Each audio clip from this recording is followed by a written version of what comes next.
Hi, welcome to the Certainteed Right Way to Insulate training workshop.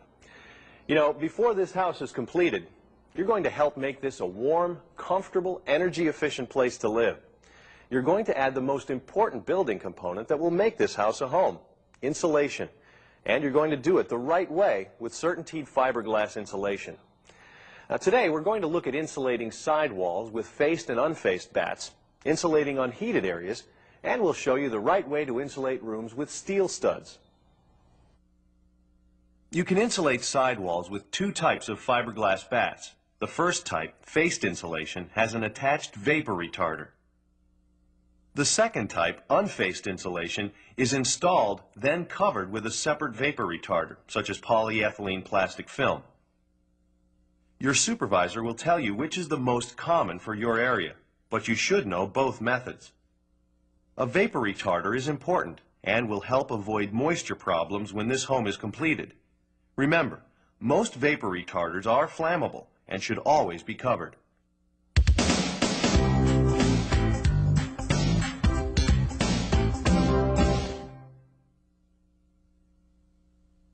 First, our professional installer is using craft-faced bats, but before he started, he carefully read the instructions and cautions set out on the product package and made sure he had all the right tools, a staple hammer and enough staples to last a day, a knife and extra blades, waterproof tape, a putty knife or screwdriver for chinking, of course, a disposable dust respirator, safety glasses, and gloves, and some twine for bundling scrap when the job is done.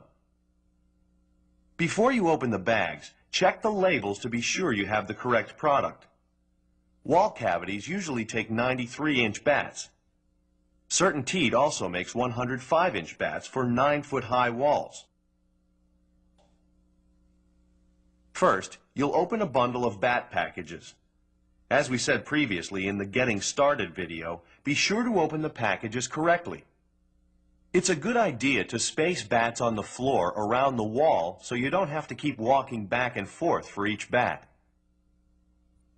To install, hold the bat at one end with the facing toward the interior of the room and firmly place it in the top of the wall cavity.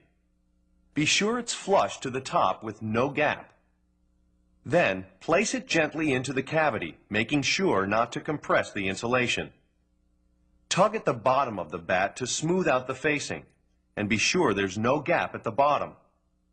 Some installers prefer to install all the bats this way, and then go back and staple all of the flanges after they've finished a room, and some installers prefer to staple as they go. Choose a method that works best for you. Occasionally, bats may be a bit too long or too short to fit the cavity. In these cases, cut longer bats to fit. Or use a short piece to add to the length.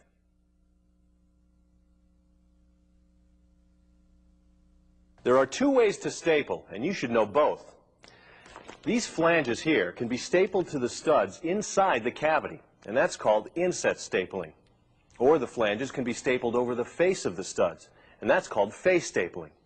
We'll look at the most common method, inset stapling, first. Staple at least every 8 inches or so, and wherever the bat extends out from the stud. Make sure the bat fits snugly in the cavity. You don't want any gaps. Every gap causes heat loss and will cost the homeowner more in fuel bills. Try to use whole single bats, but if you must use short lengths, make sure you butt them snugly together. The bats will fit neatly between the studs, except at the corners and other areas where you'll have a narrower or uneven space. Cut the bat to fit, like this. Note the small guidelines to help you cut straight. It's a good idea to leave a flange on one side if you can. Most experienced installers cut against a stud like this. But you might find it easier to measure and cut on the floor, like this, with the facing down. Never cut against finished flooring. There are two ways to staple the flanges to the studs. Inset, as we've seen, or face stapling, like this. The right way to install batts by face stapling is to overlap the flanges like this. The most common practice is inset stapling. The flanges fold into the cavity. This makes it easier for the drywall installers to do their job. Some drywall is installed with adhesive, and when that's the case, be sure your flanges don't extend over the studs where the adhesive will be placed. When you come to a cavity that has plumbing, wiring, or electrical boxes or ducts, be sure to insulate behind and around them. For wiring, you can split the insulation and push 1/2 behind the wire, or you can cut a slit to fit around it.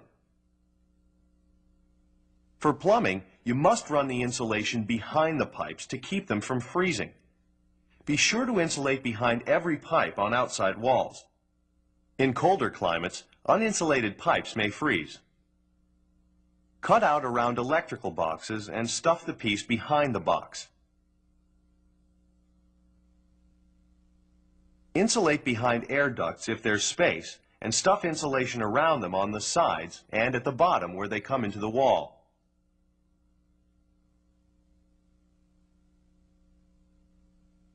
Look around the room for unfilled cavities. Cut pieces to fit and fill the cavities.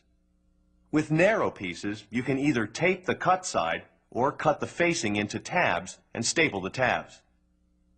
Don't forget areas like band joists in basements and between floors.